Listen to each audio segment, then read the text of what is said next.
नमस्कार, मैं डॉक्टर विधि बापना द्रव्य गुणम कार्यक्रम में आप सभी का स्वागत करती हूँ। अब जैसे कि ग्रीष्म ऋतु आने वाली है, गर्मी का मौसम आने वाला है, तो हम आज जिस द्रव्य के बारे में बात कर रहे हैं वो आप सभी अच्छे से उससे परिचित है। कई लोग उसे पूजा वगैरह में यूज भी करते हैं। तो आज का हमारा द्रव्य है चंदन। चंदन, जिसे इंग्लिश में सैंडलवुड कहा जाता है, हिंदी में चंदन, गुजराती में उसे सूखड़ कहा जाता है। तो आज हम वही द्रव्य की बात करेंगे। ये जो द्रव्य गुणम पे लाइव लेक्चर्स हमने शुरू किए हैं, उसका जो मकसद है वो यही है कि हमारे जो द्रव्य गुण के स्टूडेंट्स है, खास करके पीजी के स्टूडेंट्स कई सारे हमारे साथ रोज जुड़ते हैं। आप सभी का बहुत बहुत धन्यवाद। हम चाहते हैं कि आपका जो भी ड्रग्स है, द्रव्य है, उनके बारे में नॉलेज थोड़ा अपडेट हो और जनरल पब्लिक भी जो हमारा ये सेशन सुनती है वो हमारा इतना रिच हेरिटेज है आयुर्वेद का, मेडिसिनल प्लांट्स का, कि आप सब उसके बारे में जाने, उसका उपयोग करें और अपना स्वास्थ्य बनाए रख सके। कई बार हमारा द्रव्य गुण और द्रव्य गुण विषय में होने की वजह से इन्वायरमेंट के प्रति भी हमारा लगाव रहता है। तो हम ये भी चाहते हैं कि जितना ज्यादा हो सके विश्व को हम हरा बना सके, नेचुरल लाइफ जीना लोगों को सिखा सके। तो ये हमारा मकसद है। एक मेरी पसंदीदा कविता है दुष्यंत कुमार जी की, उससे आज मैं अपनी बात शुरू करना चाहूंगी। चूंकि अभी हर जगह महामारी का चल रहा है, पूरे वैश्विक महामारी है और स्वास्थ्य एक बहुत बड़ी वैश्विक चिंता बन गई है। तो स्वास्थ्य बनाए रखना बहुत जरूरी है। तो मैं दुष्यंत कुमार जी की कुछ दो लाइनें कहना चाहूंगी। हो गई है पीर पर्वत सी पिघलनी चाहिए, मतलब पीड़ा अब बहुत ज्यादा हो गई है। हो गई है पीर पर्वत सी पिघलनी चाहिए, इस हिमालय से अब कोई गंगा निकलनी चाहिए। मेरे सीने में ना सही तेरे सीने में सही सही, आग कहीं भी हो मगर आग जलनी चाहिए। कोई हंगामा खड़ा करना हमारा मकसद नहीं। ये जो प्रोग्राम है हम चाहते ज्ञान वर्धन हो सभी का। तो कोई हंगामा खड़ा करना हमारा मकसद नहीं, हमारी कोशिश है कि सूरत बदलना चाहिए, सूरत बदलना चाहिए। तो इसी कोशिश के साथ आज का द्रव्य जो मैं लेने जा रही हूँ वो है चंदन। चंदन, जिसका लैटिन नाम सेंटलम अल्बम है। सेंटलम अल्बम, ये जो वर्ड है चंदन से ही सेंटलम वर्ड आया है। इसके अलावा अरेबियन भाषा में संदल कहा जाता है, चंदन को संदल कहा जाता है। तो संदल से भी सेंटलम वर्ड की ओरिजिन हुई है।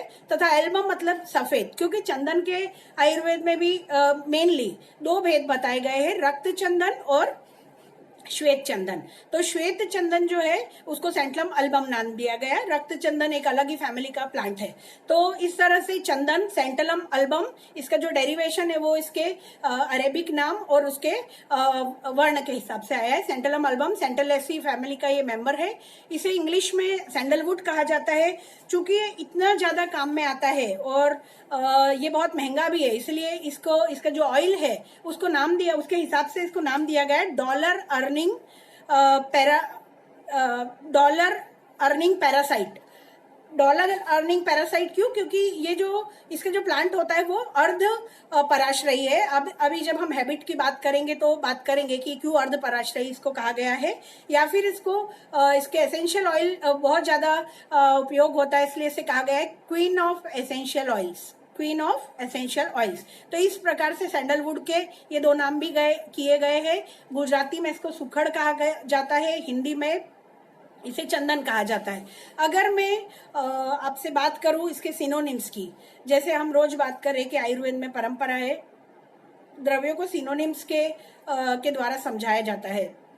तो सिनोनिम से हमको उसके कर्म पता चलते हैं तथा उसका सिनोनिम से हमको उसके कर्म पता चलते हैं और कई बार उसका स्ट्रक्चर पता चलता है, वो कितना इंपॉर्टेंट है ये भी पता चलता है। तो जो चंदन है उसके सिनोनिम, चंदन नाम इसलिए है कि चंदती आह्लादयति, मन को आह्लादन, मन को प्रसन्न करता है। इसलिए कई सारे धर्मों में आपने देखा होगा कि चंदन का उपयोग पूजा में किया जाता है, माथे पे चंदन लगाने का रिवाज है। तो चंदन जो है वो मन को प्रसन्न करता है।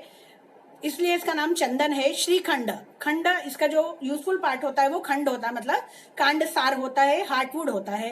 तो इसका जो खंड है वो बहुत शुभ है और बहुत अच्छा है, इसलिए श्रीखंड। भद्रश्री, भद्र मतलब भी अच्छा, तो ये श्रेष्ठ होता है इसलिए भद्रश्री, भद्रसार ये इसके पर्याय है। तिलपर्णिका, तिल के पत्तों के जैसे इसके पान होते हैं, इसके लीव्स होती है, इसलिए तिलपर्णिका। चंद्रद्युति इसका एक पर्याय दिया गया है, चंद्रद्युति, चंद्रमा के समान शीतल है ये और शीतलता प्रदान करता है। सर्पवास, चंदन के जो पेड़ होते हैं उनके ऊपर जनरली स्नेक्स रहते हैं, सांप बहुत रहते हैं, इसलिए इसका एक सिनोनिम दिया गया है सर्पवास। एक सिनोनिम दिया है शिशिरम, शिशिरम मतलब ये शीतल होता है, इसीलिए इसको शिशिरम सिनोनिम दिया गया है। एक सिनोनिम है गंधसार, गंधसार मतलब इसका जो सार भाग होता है, इसकी जो हार्टवुड होती है वो बहुत ही एरोमेटिक होती है, इसलिए गंधसार इसका एक सिनोनिम दिया गया है। अब अगर हम बात करें इसके क्लासिफिकेशन की या इसके ऐतिहासिक वर्णन की, तो इवन रामायण और महाभारत में भी चंदन का वर्णन मिलता है। चरक संहिता में से बहुत सारे महाकाव्यों में लिया गया है। जब भी चरक में कोई ड्रग को बहुत ज्यादा महाकाव्य में 2-4 महाकाव्य में लिया जाता है, इसका मतलब कि वो ड्रग कितनी इंपॉर्टेंट होगी वो हम जान सकते हैं। तो चरक में से कहा गया है दाह प्रशमन, दाह प्रशमन मतलब जो बर्निंग सेंसेशन को कम करे, जो जलन को कम करे। अंगमर्द प्रशमन, अंगमर्द प्रशमन मतलब जो मस्क्यूलर क्रैम्प्स होते हैं या जो मस्क्यूलर पेन होता है उसको कम करता है, इसलिए अंगमर्द प्रशमन। तृष्णा निग्रहण मतलब जो थर्स्ट को कम करे, या तृष्णा जो एक पित्तज रोग आयुर्वेद में कहा गया है, अगर पित्त का प्रकोप हो जाता है तो बहुत ज्यादा प्यास लगती है, उस रोग को भी तृष्णा रोग कहा जाता है। तो ये एक अच्छा, चरक संहिता ने इसको तृष्णा निग्रहण कहा है। वर्णीय, वर्णीय मतलब कॉम्प्लेक्शन को ही अच्छा करता है, कॉम्प्लेक्शन को अच्छा करता है इसीलिए इसे वर्णीय कहा गया है, मतलब कॉम्प्लेक्शन को बनाए रखता है। मैं पिछली बार भी कह चुकी हूँ कि कोई किसी का भी जो नेचुरल कलर होता है उसको बदला नहीं जा सकता, लेकिन जो नेचुरल कलर है उसको अच्छा बनाए रखा जा सकता है, स्किन के लश्चर को बनाए रखा जा सकता है, तो उसमें से एक ये है वर्णीय। नेक्स्ट है कंडुग्न, कंडुग्न मतलब एंटी इचिंग, खुजली को कम करता है, इसे एक अच्छा विषग्न कहा गया है, टॉक्सिसिटी कम करता है। और रसों की जहां बात करें तो इसको तिक्त स्कंद में ला गया है। चंदन जो होता है उसकी जो हार्टवुड होती है उसका मुख्य रस तिक्त होता है, इसीलिए तिक्त स्कंद में इसको लिया गया है। सुश्रुत संहिता की बात करूं तो चरक की तरह सुश्रुत ने भी इसको बहुत सारे गणों में इसकी गणना की है। सालसरादि, पटोलादि, सारीवादी, प्रियंगवादी, गुड़ुच्यादि, पित्त प्रशमन, इन सब में इसका वर्णन किया है।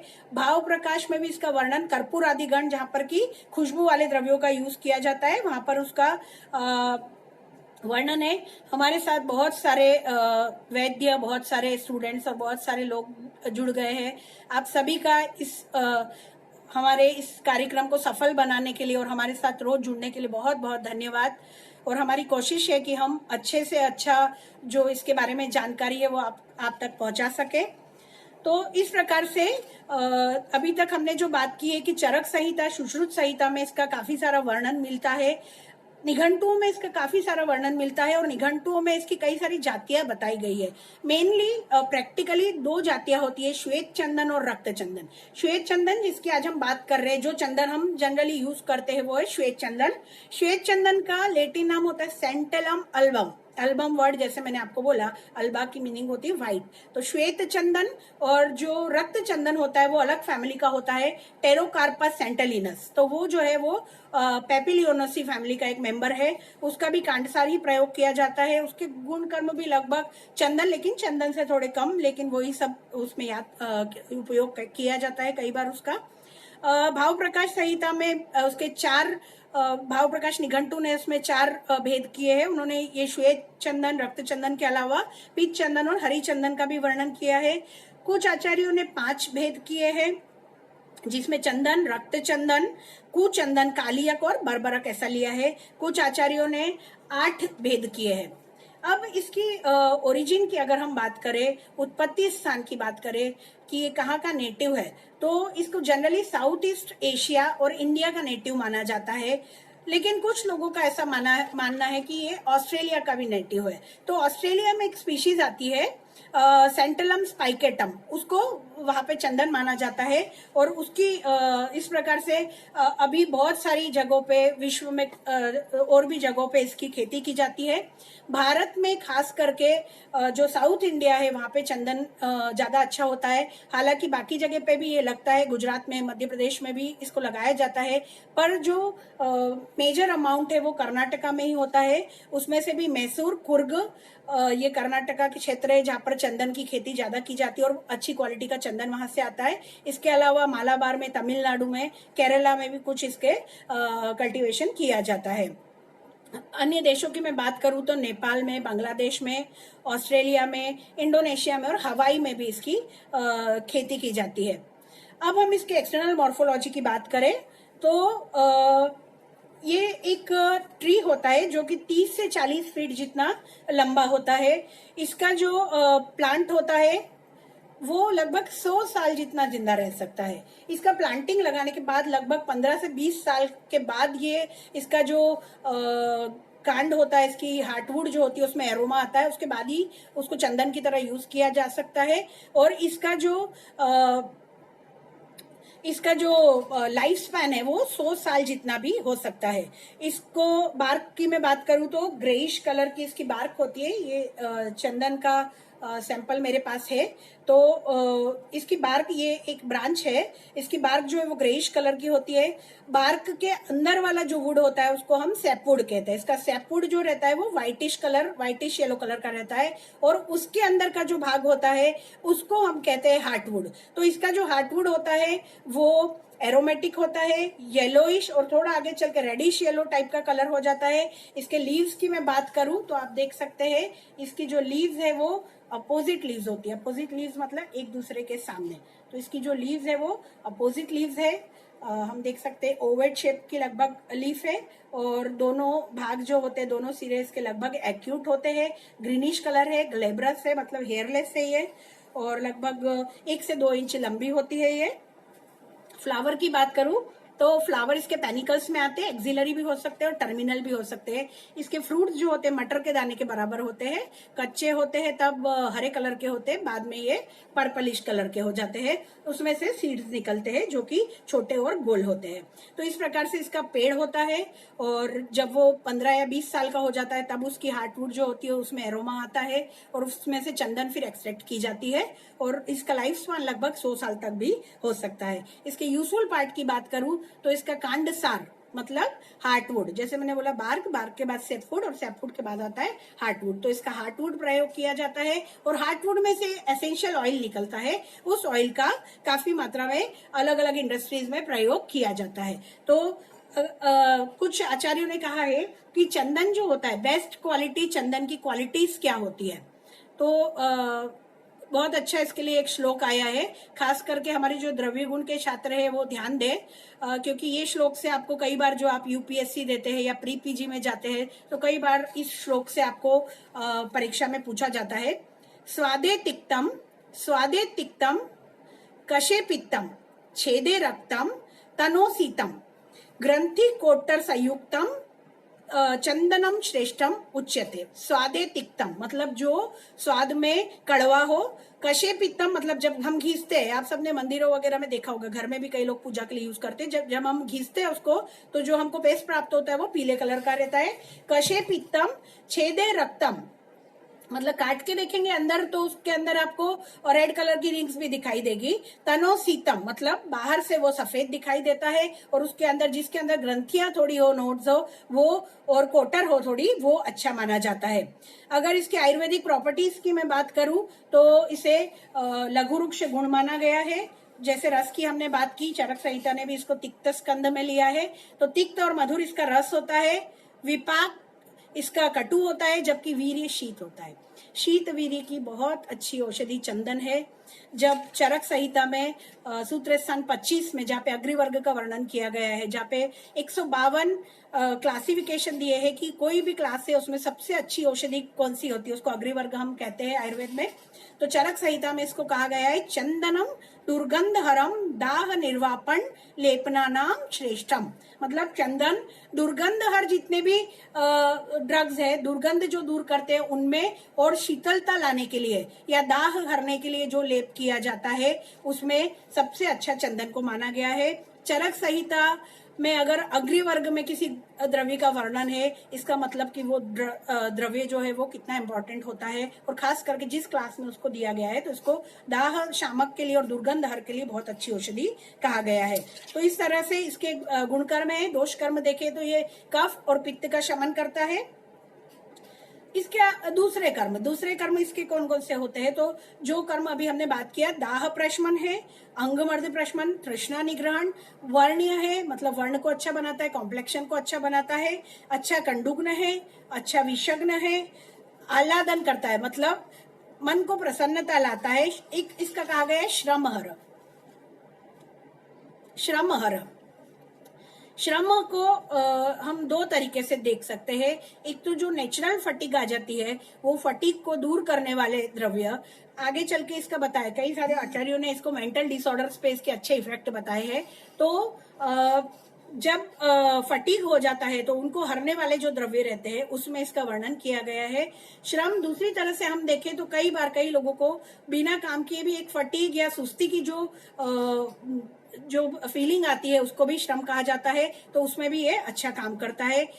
इसको कई सारे रोगों में आयुर्वेद में यूज करने के लिए कहा गया है। दाह में, तृष्णा में, कंडू मतलब की खुजली में, कुष्ठ में, तृष्णा मतलब की प्यास में या तृष्णा पित्त जो रोग है उसमें, सिर के दर्द में, चमड़ी के काफी सारे स्किन डिसीज में, बहुत सारी स्किन डिसीजेस में इसको यूज करते हैं। कॉम्प्लेक्शन के जो प्रॉब्लम्स रहते हैं, वर्ण विकार जो रहते हैं उसमें भी इसको यूज करते हैं। स्त्री रोगों में रक्त प्रदर और श्वेत प्रदर, लुकोरिया और मेनोरेजिया में इसका यूज किया जाता है।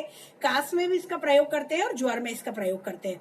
अब आइए हम चलते हैं एक हमारे रोज के सेशन के एक इम्पोर्टेंट पार्ट पे, दैट इज द आमिक प्रयोग, थेरापेटिक यूज, मतलब कि इसका थेरापेटिक यूज कैसे करना है। तो इसका उपयोगी भाग जैसे हम बात कर रहे हैं, इसका उपयोगी भाग इसका कांडसार है जिसका चूर्ण भी यूज किया जाता है, और उसमें स्टीम डिस्टिलेशन के द्वारा एक तेल निकाला जाता है, चंदन तेल या सैंडलवुड एसेंशियल ऑयल जिसको कहते हैं, सैंडलवुड ऑयल जिसको कहते हैं, उसका भी प्रयोग किया जाता है। तो चूर्ण की मात्रा 3 से 6 ग्राम होती है। कई लोग एक डोज में इसको 500 mg देने का रिकमेंड करते हैं, तो डिवाइडेड डोजेज में इसको दिया जा सकता है। तेल की मात्रा 2 से 15 बूंद तक होती है। इसके आसव अरिष्ट आसव जो होता है वो 10 से 20 ml होता है। इसकी अगर हम आमिक प्रयोग की बात करें तो इसका लोकल एप्लीकेशन भी उतना ही इम्पोर्टेंट है जितना इसका इंटरनल एडमिनिस्ट्रेशन। शिराशूल मतलब अगर पित्त की वजह से, गर्मी की वजह से शिराशूल हुआ है तो उसमें फोरहेड पे इसकी ऐसे इसका लेप करते हैं, आधा घंटा रहने देते हैं, फिर निकाल देते हैं। पैतिक शिराशूल में इससे लाभ मिलता है। दाह मतलब बर्निंग सेंसेशन हो, या कंडू मतलब ईचिंग हो, बहुत ज्यादा पसीना आ रहा हो, अति स्वेदजन्य दुर्गंध हो गई हो, या स्किन डिसीजेस में इसका लेप करते हैं। इसका लेप पानी में मिला के भी किया जा सकता है, गुलाब जल में भी किया जा सकता है। तो इन सब कंडीशंस में इसका लेप किया गया है।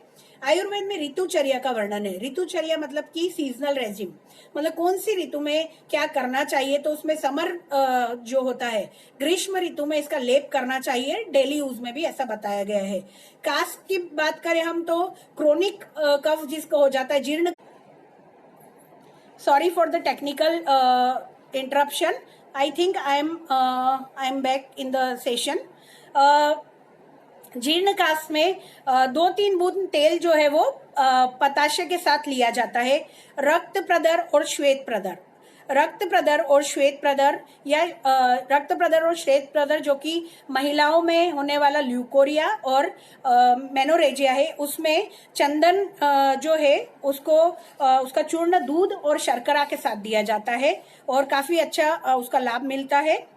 ज्वर में इसके कई सारे प्रिपरेशंस बताई गई है जिसमें इसको बाकी शीतल द्रव्यों के साथ इसका पानक बना के भी दिया जाता है, जैसे चंदन को उशीर, धान्यक मतलब जो धनिया होता है, सुगंध बाला, परपटक, मूस्ता, शुंठी, ये सब द्रव्य जो है जो कि ज्वरनाशक भी होते हैं, इसमें से कई सारे शीत भी है, उनके साथ मंथ बना के, पानक बना के इसका प्रयोग किया जाता है।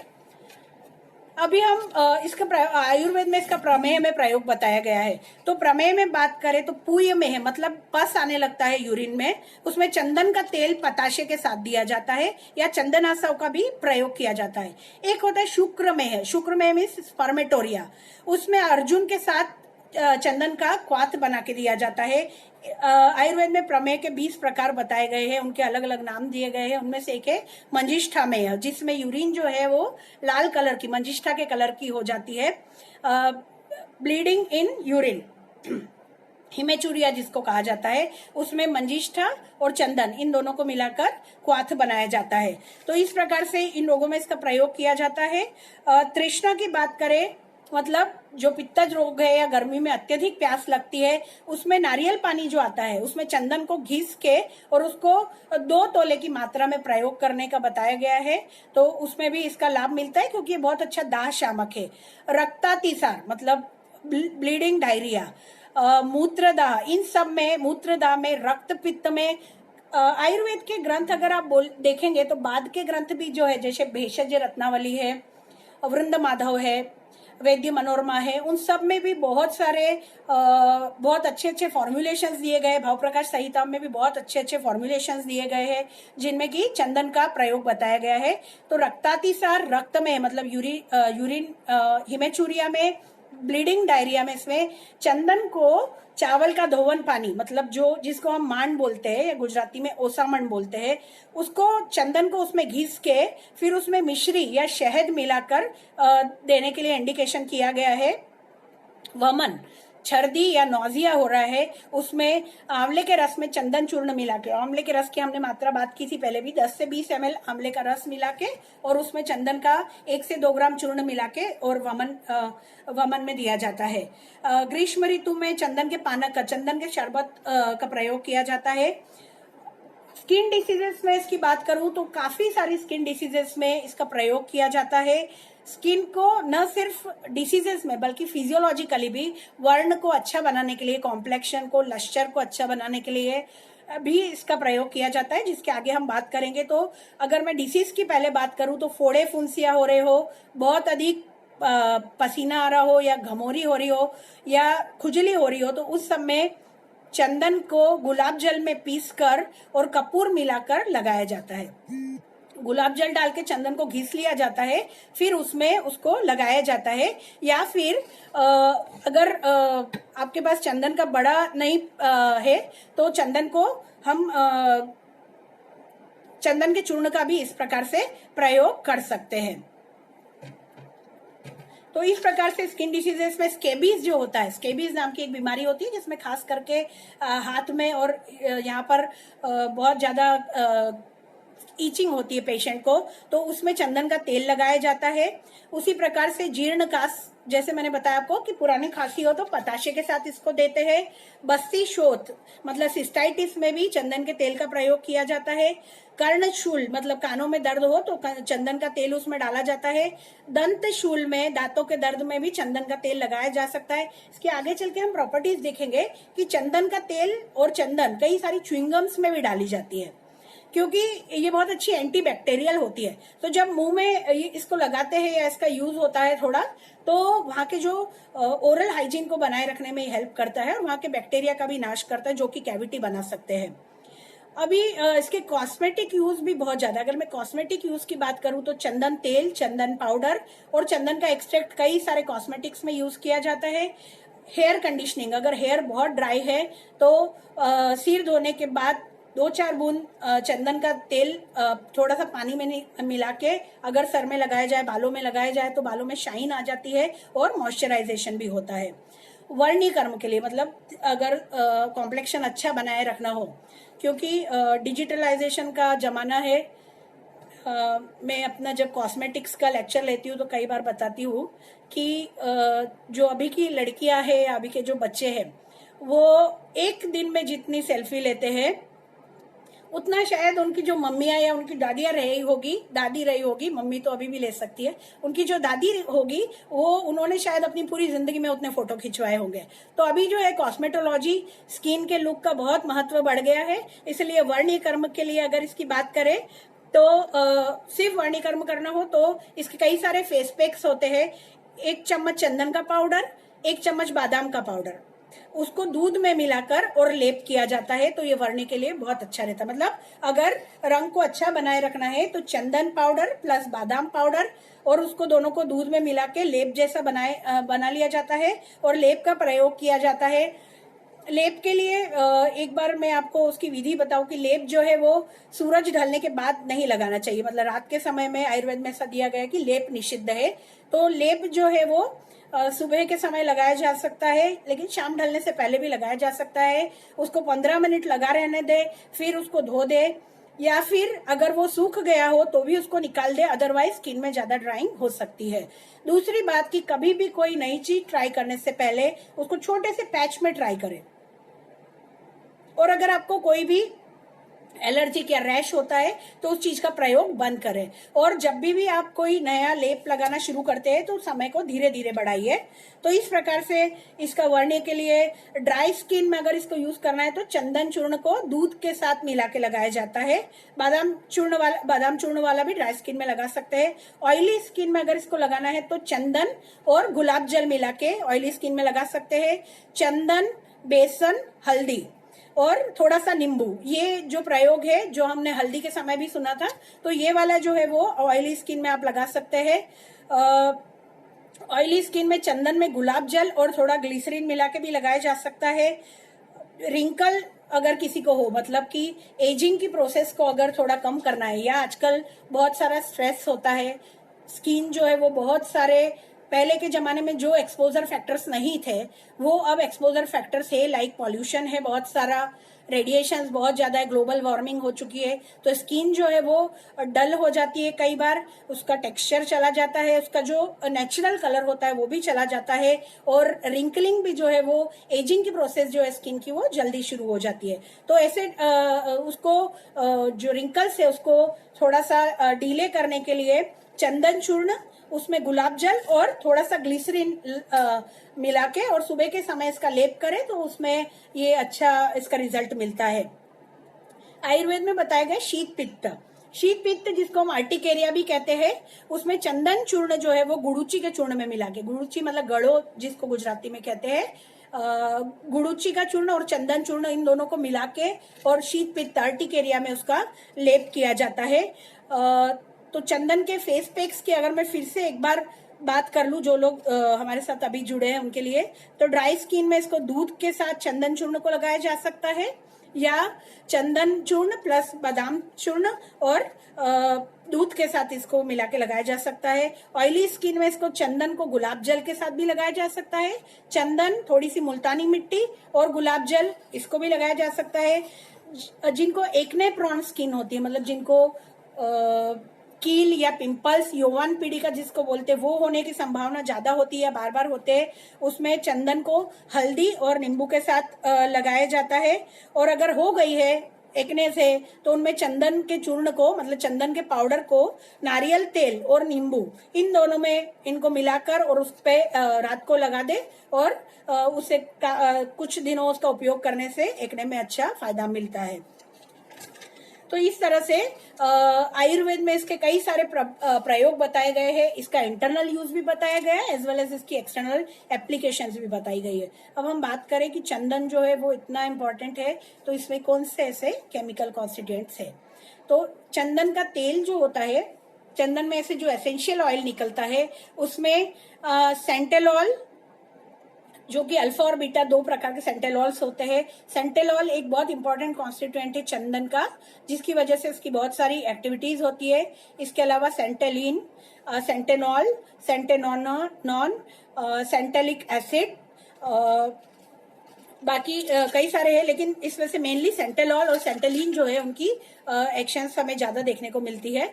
अब हम जो बात करते हैं कि रिसर्च बेस्ड, आजकल एविडेंस बेस्ड का जमाना है, वैसे तो मैं तो ऐसा मानती हूँ कि अगर 5000 साल पुरानी चरक संहिता में अगर कुछ लिखा है, सुश्रुत संहिता में अगर कुछ लिखा है, तो उससे बड़ा एविडेंस कुछ हो ही नहीं सकता।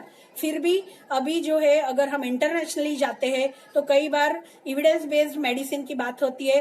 कहा जाता है कि एविडेंस बताइए आप, तो उसके लिए कई सारी रिसर्चेस की जाती है और हम उनके रिजल्ट भी सामने रख सकते हैं।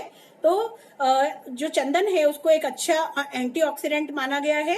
स्टडीज ने बताया है कि ये जो कार्डियक टिश्यूज रहते हैं उनको ऑक्सीडेटिव स्ट्रेस से ये बचाता है। इसका जो एसेंशियल ऑयल है उसको एक अच्छा कीमोप्रोटेक्टिव बताया है, इसीलिए इसकी एंटी कैंसर एक्टिविटीज भी पाई गई है। खास करके स्किन कैंसर्स में इसकी कई सारी स्टडीज हुई है। मिलेनोमा में इसकी स्टडीज हुई है और स्किन कैंसर में इसको बहुत इफेक्टिव पाया गया है। इसके जो इसकी एंटी हाइपरग्लाइसेमिक एक्टिविटी भी पाई गई है, जिसमें कि इसके एक्सट्रैक्ट का यूज किया गया है और चूहों में देखा गया कि ग्लूकोज लेवल जो है वो कम करता है। इसकी एंटी माइक्रोबियल एक्टिविटी, जो इसका ऑयल है वो बहुत इफेक्टिव होता है, एक बहुत अच्छा एंटी माइक्रोबियल होता है। इसीलिए आयुर्वेद में इसको स्किन डिसीजेस में, क्योंकि स्किन हमारे सबसे पहली डिफेंस सिस्टम है। बाहर से जो भी चीज हमको आ रही है तो वो सबसे पहले हमारी स्किन जो है वो उसको रोकती है। तो स्किन सबसे ज्यादा एक्सपोज्ड होती है तो स्किन में माइक्रोब्स लगने के बहुत ज्यादा चांसेस रहते हैं। तो चंदन जो है वो बहुत अच्छा एंटी माइक्रोबियल होता है। इसके अलावा जो इंटरनली भी इसका यूज करते हैं तो उसमें भी इसकी एंटी माइक्रोबियल एक्टिविटीज बहुत ज्यादा होती है। इसको ई कोलाई के अगेंस्ट अच्छा पाया गया है। साल्मोनेला टाइफी, उसके अगेंस्ट भी इसके एक्सट्रैक्ट्स की एक्टिविटी पाई गई है। कैंडिडा अल्बिकेंस जो कि कैंडिडियासिस करता है उसमें भी इसका अच्छा रिजल्ट पाया गया है। इसको एंटी फंगल भी पाया गया है। एंटीवायरल एक्टिविटीज की अगर मैं बात करूं तो जो मैंने बोला बीटा सेंटेलॉल जो इसके ऑयल में पाया जाता है उसको एंटी इन्फ्लुएंजा, मतलब इन्फ्लुएंजा का जो वायरस होता है उसके अगेंस्ट उसकी अच्छी एक्टिविटी पाई गई है। हर्पेस सिंप्लेक्स में भी उसकी अच्छी एक्टिविटी पाई गई है। एक खास बात यह है इसमें इंफॉर्मेशन की कि इसके अंदर से एक शिमिक एसिड करके एक कॉन्स्टिट्यूएंट निकलता है जो कि टेमीफ्लू नाम की एक एंटीवायरल ड्रग आती है। तो टेमीफ्लू का प्रीकर्सर ये होता है और ये चंदन में से प्रोड्यूस किया जा सकता है। इसकी अच्छी एंटी इन्फ्लेमेटरी एक्टिविटीज भी पाई गई है। आयुर्वेद में भी इसको ज्वर में बताया गया है और जो इसका ऑयल है उसकी अच्छी एंटीपायरेटिक एक्टिविटीज पाई गई है। इसका आयुर्वेद में भी मेंटल डिसीजेस में इसका अच्छा प्रयोग बताया गया है। जब भी कोई पूजा की जाती है तो चंदन का प्रयोग किया जाता है। चंदन जो है माइंड को रिलैक्स करता है। कई सारे जगह पे जब बच्चे जो है पढ़ने जाते हैं तो उनके सिर पे चंदन का टीका लगाया जाता है। अभी भी कई सारे घरों में रोज सुबह, कई सारे धर्मों में रोज सुबह जो है चंदन का टीका सर पे लगाया जाता है। उसके पीछे एक साइंटिफिक रीजन है कि चंदन जो है वो मन को शांत करता है, आह्लादन कारक, मतलब मन को प्रसन्न करता है। इसकी सीडेटिव एक्टिविटीज भी पाई गई है, मतलब ये सीएनएस को रिलैक्स करता है, तो इसकी अच्छी सीडेटिव एक्टिविटीज भी पाई गई है। इसके अलावा इसकी एंटी स्पाज्मोडिक, इसके तेल की एंटी स्पाज्मोडिक एक्टिविटी भी पाई गई है। इसको अच्छा एंटी हेलिकोबैक्टर पाइलोरी जो है, हम पिछली बार भी बात कर रहे थे कि अल्सर जो होते हैं, गैस्ट्रिक अल्सर्स जो होते हैं, उनके होने के कई सारे कारण हैं, जिसमें कि हाइपर सिक्रीशन ऑफ एसिड है या गैस्ट्रिक म्यूकोजा जो है वो कम हो गया है, मतलब एग्रेसिव फैक्टर्स भी होते हैं और जो डिफेंसिव फैक्टर्स है अगर वो कम हो गए हैं तो दोनों ही वजह से अल्सर होते हैं। तो इसको एक अच्छा अल्सर प्रोटेक्टिव भी माना गया है। अल्सर होने का एक और कारण है, एक बैक्टीरिया होता है हेलिकोबैक्टर पाइलोरी। तो ये जो बैक्टीरिया होता है उसका जो मेन साइट ऑफ एक्शन है वो गैस्ट्रिक वॉल्स ही होती है, जीआईटी की वॉल्स होती है, वहां पे वो इरोजन करके और अल्सर प्रोड्यूस करता है। तो ये जो चंदन का ऑयल है उसकी अच्छी उसमें से भी खास करके ये जो सेंटेलॉल है उनकी अच्छी एक्टिविटीज एंटी एच पायरोली की पाई गई है। इसके अलावा ये पाया गया है कि ये गैस्ट्रिक म्यूकोसा को स्ट्रेंथन करता है और खास करके non steroidal drugs, anti inflammatory drugs की वजह से जो नुकसान होता है उसको वो कम करता है। इसको एक अच्छा कार्डियो प्रोटेक्टिव प्रूव किया गया है। अब अगर हम इसकी एक्टिविटीज, फार्माकोलॉजिकल एक्टिविटीज के अलावा कुछ इसकी फिजियोलॉजिकल एक्टिविटीज भी एस्टैब्लिश की गई है, क्योंकि इसको ऋतुचर्या में बताया गया है कि ऋतुचर्या में इसका प्रयोग करना चाहिए और डेली यूज में वर्ण्य वगैरह कर्म के लिए भी इसको यूज करने के लिए कहा गया है। तो इसकी फिजियोलॉजिकल एक्टिविटीज भी होती है, स्किन के कंडक्टेंस को बढ़ाता है, इसके अलावा ये मूड को अच्छा करता है, अलर्टनेस बढ़ाता है। इसीलिए मैंने बताया आपको कि स्टूडेंट्स को शिक्षा शुरू करने से पहले चंदन का टीका लगाया जाता है। ये इसका एक प्रयोग में ये पाया गया कि चंदन के तेल को सूंघने से ऑडिबिलिटी बढ़ती है, तो वो भी इसका एक फिजियोलॉजिकल एक्शन पाया गया है। और इसको काफी अच्छा स्किन के लिए काफी अच्छा माना गया है। इसका कई सारे जो मेडिसिन सिस्टम है वर्ल्ड के, उसमें इसका यूज किया जाता है। आप अगर जानते हैं डाइसेक्राइड्स, जो कि एक ग्रीक फिजिशियंस थे और जिनको फादर ऑफ फार्मेकोलॉजी भी कहा जाता है, तो उन्होंने उनकी जो डी मटेरिया मेडिका लिखी है उसमें उन्होंने चंदन का वर्णन किया है। मतलब काफी समय से कई सारे देश में इसका औषधि प्रयोग किया जाता है। दूसरे यूजेस की मैं बात करूं, जैसे मैंने कहा कि इसके रिलीजियस यूज बहुत ज्यादा है। जैन धर्म में, हिंदू धर्म में इसको पूजा के लिए प्रयोग किया जाता है। इसको सर पे लगाया जाता है, उसका कूलिंग इफेक्ट होता है, मन को प्रसन्नता देता है। इसकी वुड जो है वो कार्विंग के लिए यूज की जाती है, हालांकि अभी उसका प्रयोग कम हो गया है क्योंकि IUCN जो है, international union for nature conservation, उन्होंने इसको एक वल्नरेबल प्लांट कहा है। मतलब जो कि अगर हमने इसको बचाया नहीं समय पे तो ये इंडेंजर्ड स्पीशीज हो सकती है। इसीलिए इसका जो ट्रेड है वो भी बहुत गवर्न रहता है। अगर इसकी खेती आप करते हैं तो आप सरकार की परमिशन लिए बिना उसको काट नहीं सकते हैं। तो इसका वुड जो है पहले कार्विंग के लिए प्रयोग करते थे, अभी हालांकि इतना प्रयोग उसका कार्विंग के लिए नहीं किया जाता है। कॉस्मेटिक इंडस्ट्री में चंदन का यूज बहुत ज्यादा किया जाता है। बहुत सारे साबुन जो होते हैं उनमें चंदन होता है, लोशंस में, कॉस्मेटिक्स में, बहुत सारे ऑयल्स में, बहुत सारे शैम्पूज में भी इसका यूज किया जाता है। बाथ ऑयल्स जो बनाते हैं उनमें इसका प्रयोग किया जाता है। परफ्यूम्स में इसका प्रयोग किया जाता है। फूड इंडस्ट्री की मैं बात करूं तो एज ए फ्लेवर इसको बहुत सारे ड्रिंक्स में यूज किया जाता है। कार्बोनेटेड वाटर जो होता है या मिनरल वाटर को फ्लेवर करने के लिए भी इसका यूज किया जाता है, तो फ्लेवर भी होता है एज वेल एज इसके हेल्थ बेनिफिट्स भी मिलते हैं। इसका ऑयल जो है वो टॉपिंग्स करने के लिए, कई सैलेड वगैरह की ड्रेसिंग करने के लिए कई देशों में इसका यूज किया जाता है। बेक्ड प्रोडक्ट्स जो है, बिस्किट वगैरह जो है, उनमें भी इसका प्रयोग किया जाता है। एक और इसके बारे में खास बात करूं, जैसे मैंने बात की कि हम हमेशा द्रव्य गुण के जो लोग होते हैं वो हमेशा सोचते हैं कि हम कैसे इन्वायरमेंट को बचा सकते हैं, नेचुरल चीजों को प्रयोग कैसे ज्यादा से ज्यादा कर सकते हैं। तो ये जो चंदन का ऑयल होता है उसको कई जगह पे पैकेजिंग में यूज किया जाता है। जब फूड मटेरियल्स की पैकिंग करते हैं तो कई बार इसको जो है इसको यूज किया जाता है, उसको छिटका जाता है, ताकि एक तो उसके कुछ चीजों की स्मेल बहुत स्ट्रांग रहती है, कई बार डिसएग्रीएबल भी रहती है। एक तो उनको जैसे मीट वगैरह में भी इसको यूज किया जाता है, एज ए प्रिजर्वेटिव भी यूज किया जाता है। और पैकिंग के दौरान उसको यूज करते हैं तो एंटी माइक्रोबियल इसकी एक्टिविटी है, तो वहां माइक्रोब्स को ग्रो नहीं होने देता है और अच्छी सुगंध भी लाता है। इसको एक अच्छा फूड एडिटिव माना गया है, प्रिजर्वेटिव भी माना गया है। ये इतना ऑथेंटिक इसको माना गया है कि US FDA ने भी इसको अप्रूवल दिया है। यूरोपियन एक्सट्रैक्ट एसोसिएशन जो है उसने भी जो चंदन का तेल है, जो इसका एसेंशियल ऑयल है सैंडलवुड ऑयल, उसको अप्रूवल दिया है। और WHO ने भी एज ए फूड एडिटिव इसको अप्रूवल दिया है। इसीलिए फूड इंडस्ट्री में इसका यूज बहुत ज्यादा किया जाता है। इसके अलावा ये च्युइंगम्स वगैरह बनाने के लिए यूज की जाती है। इसका एंटी माइक्रोबियल एक्शन होता है, इसलिए जो ओरल हाइजीन होता है उसको मेंटेन करने में इसकी च्युइंगम्स बहुत यूजफुल होती है।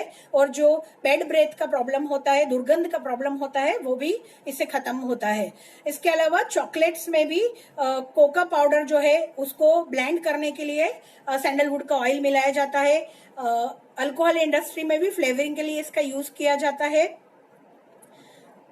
इसका इतने सारे यूज देख के इंडिया में इसका एक सैंडलवुड रिसर्च सेंटर है जो कि बेंगलोर में स्थित है, और वहां पे इसकी रिसर्चेस भी की जाती है। इसकी जो बार्क होती है वो टैनिंग इंडस्ट्री में यूज की जाती है। इसकी पत्तियां जो है वो एज ए मैन्योर यूज की जाती है। और कई सारे यूनानी मेडिसिन और चाइनीज मेडिसिन में उसको यूज किया जाता है। इसके कल्टीवेशन की मैं बात करूं अगर आपसे, तो इसका कल्टीवेशन जो है इसको it is under the state, मतलब इसको आपको परमिशन लेके ही काटना पड़ता है। द होल कल्टीवेशन या harvesting process is regulated by the forest department. तो इसको ड्राई फॉरेस्ट में, और एक और बात बताओ, इसका एक पर्याय का है मलयज, मलय देश में होता है, उसमें भी खास करके पर्वतों पे, मतलब पहाड़ पे और पथरीली जमीन जो होती है उस पे ये ज्यादा अच्छा होता है रादर देन, मतलब जो उर्वरा मतलब जो लैंड रहती है उसकी बजाय माउंटेन्स में ये अच्छा होता है। बहुत सारी वैरायटी की सॉइल्स में ये लग सकता है, वो वेल ड्रेन्ड होनी चाहिए, वाटर लॉगिंग वहां नहीं होनी चाहिए। 0 से लेके 38 डिग्री टेम्परेचर तक ये इसकी खेती की जा सकती है, और 500 से 3000 मिलीमीटर इसको रेनफॉल की जरूरत होती है। एक शॉर्ट में मैं आपको इसकी प्रोसेस से बताना चाहती हूँ कि इसको बीज से किया जाता है, तो इसके पके हुए फल ले लिए जाते हैं, फिर फल को पानी में डुबाते हैं, डुबाने के बाद निकाल के उनको किसी रफ सरफेस पे थोड़ा रगड़ा जाता है ताकि बीज बाहर निकल जाए। फिर बीज को छाया में ही सुखाते हैं, शेड ड्राई करना है। शेड ड्राई करने के बाद उसको कई बार गिब्बरलिक एसिड का ट्रीटमेंट लेना पड़ता है, और फिर उनको रेत में या सैंड में लगा दिया जाता है। और जब 20 से 45 दिन के बाद जब वो जर्मिनेट हो जाते हैं तब उनको पॉली बैग्स में ट्रांसफर किया जाता है। जब वो कटिंग्स हो जाती है तो कटिंग्स को जो है लगा दिया जाता है। इसके फ्लावरिंग लगभग कई पेड़ों में 3 से 7 साल में फ्लावरिंग फ्रूटिंग होती है, लेकिन कांडसार हार्टवुड बनने में, उसमें ऑयल प्रोडक्शन होने में लगभग 15 से 20 साल का समय लगता है। तो 15 से 20 साल के बाद ही इसकी यील्ड ली जा सकती है, और सबसे अच्छी यील्ड 60 साल का जो पेड़ होता है उसकी होती है। इसका जो ऑयल है वो स्टीम डिस्टिलेशन से उसको एक्सट्रैक्ट किया जाता है। 20 साल का जो पेड़ होता है उसको लगभग 1 kg हार्टवुड उसमें से निकलता है।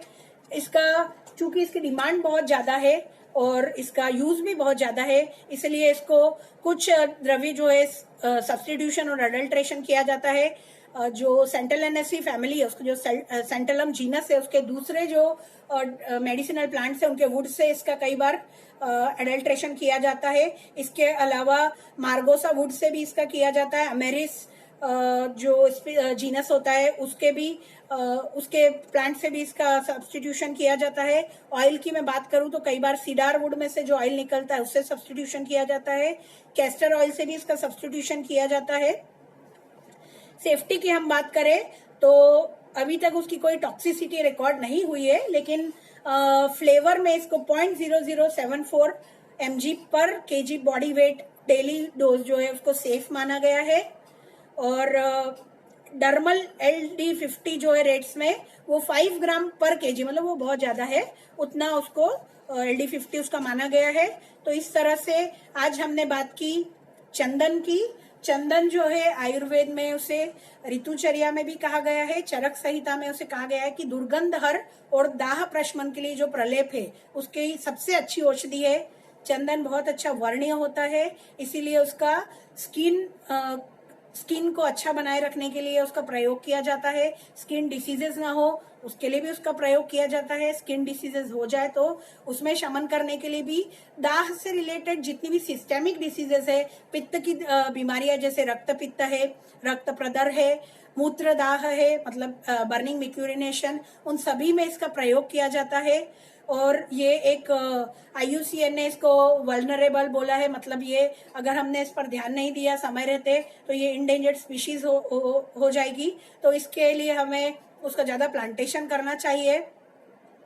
इस तरह से हमने एक बहुत ही अच्छी औषधि चंदन के बारे में बात की। मुझे उम्मीद है कि हमारे जो भी स्टूडेंट्स सुन रहे हैं, मेरे द्रव्य गुण के बहुत सारे फ्रेंड्स स्टूडेंट्स रोज जुड़ते हैं हमारे साथ, तो I am able to add some knowledge to your knowledge. So thank you very much everyone for joining us. Thank you. Stay home, stay safe. Jai Hind.